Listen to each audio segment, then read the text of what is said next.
I get it. I've been there. I've been that person that developed the habit of popping my ears and trying to always do that everywhere I go. And little did I know that at the time of having ETD, that doing that so often could have amounted to some major problems. So in today's video, I'm going to break down 8 things that all of you need to be aware of if you slowly are starting to develop a habit of popping your ears. Yes, there are some benefits to doing so, but like anything else, we need to cover the things that can go wrong. And so I'm going to start right now. So number 1, damage to the eardrum. Forcing air into your ears can cause the eardrum to rupture or tear, leading to hearing loss, vertigo, or tinnitus. I mean, it goes without saying, if you continuously press down and push as hard as you can when you pinch that nose, you can do some really further damage. What I tend to do, and again, this is what I do, is I pinch my nose and slowly press the air out.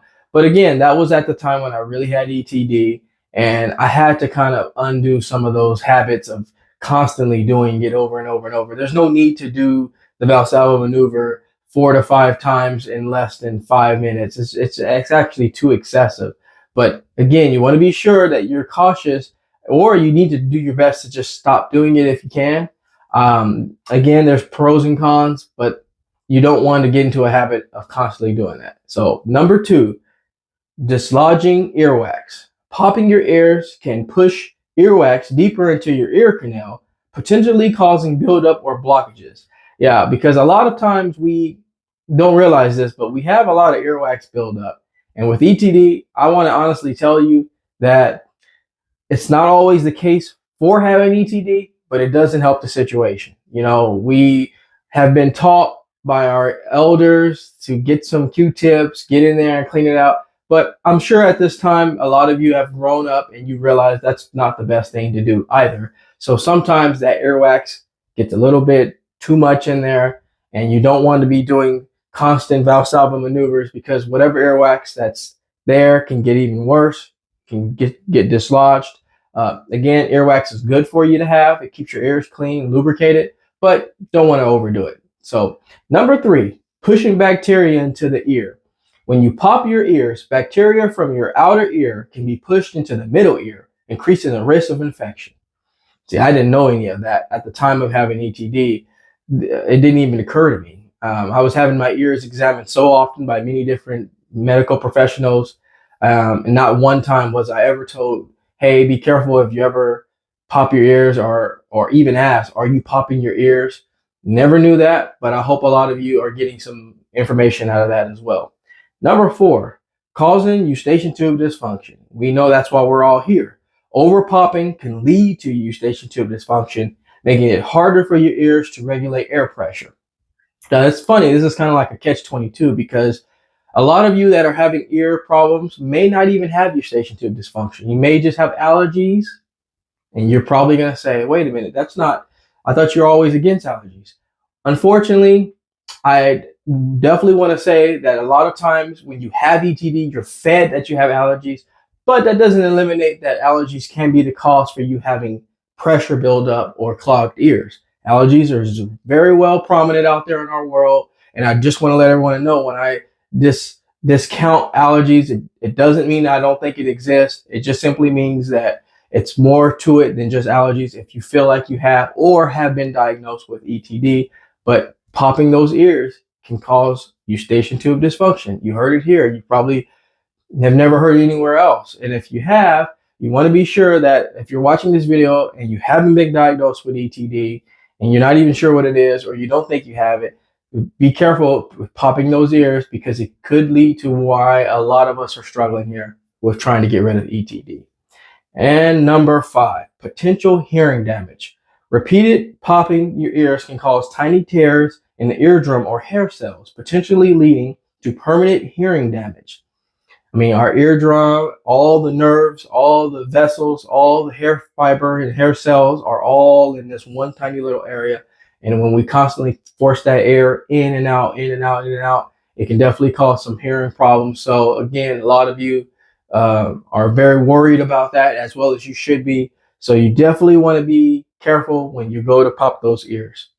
And number 6, disrupting ear equilibrium. Excessive ear popping can affect the balance mechanism in your inner ear, leading to dizziness or vertigo. I've been there quite a bit with this one. It's just been a constant battle with me with vertigo and dizziness. More the off balance feeling, not so much the spinning. But honestly, when I would pop my ears, there would be incidences where I would pop my ears, or try to anyway, and I would get this really funky, weird little outer space feeling for a minute, and then it's like my inner ear would correct itself, my brain, it would correct itself. But little did I know that when I was doing that, sometimes I would use a little more force than normally, because depending on what I'm doing, I would do it while I'm driving. And sometimes this is very irresponsible to do this. So that's why I made this video. I would drive, pop my ears, and next thing you know it, things are a little bit weird on the road in terms of vision. So I would have to and it didn't last long. It wasn't it wasn't detrimental, but not something you should be doing when you're driving. That is for sure. So be careful, folks, especially while you're driving. Never do that. Number 7, increasing risk of ear infections. Frequent ear popping can increase the risk of middle ear infections, otitis media, or mastoiditis. And I talked about mastoiditis and otitis media quite a bit. And it's crazy because a lot of you are dealing with those and may not be dealing with ETD again. So you want to be very cautious. Ear infections are very prominent, very known. A lot of children, small children, have, ear infections quite a bit. But swimmer's ear, people that are in the water, doing water activities, summer's coming up, so that's going to be a constant battle, I'm sure, with a lot of medical professionals out there trying to treat those issues. But it doesn't help if you don't have any of those problems. You don't want to lead up to those problems. So be careful when you're popping your ears, because ear infections do come around with those problems as well. And number 8, potential for tympanic membrane perforation. Aggressive ear popping can cause a hole in the eardrum, leading to hearing loss, discharge, or tinnitus. Now, I really want to say I haven't heard this happen very often, thankfully, because this is one of the worst case scenarios that can happen. But you want to be sure, again, if you're popping those ears, you're forcing a lot of air pressure to start to combat some of the things that are going on in your ear, like the tympanic membrane, the inner ear. There's a lot of nerves. I've had videos where I've shown a lot of that in 3D. Unfortunately, had to get rid of some of those videos for copyright issues. But it's just, when you pull up the ear structure, a lot of those things can be affected when it comes to pushing that ear pressure through there. So just to get a little bit into detail, the tympanic membrane is a very thin layer. It's a thin layer, basically a shield, and it separates the outer ear from the middle ear. And it has a huge responsibility. So when we're popping our ear, we don't realize the damage that it can do.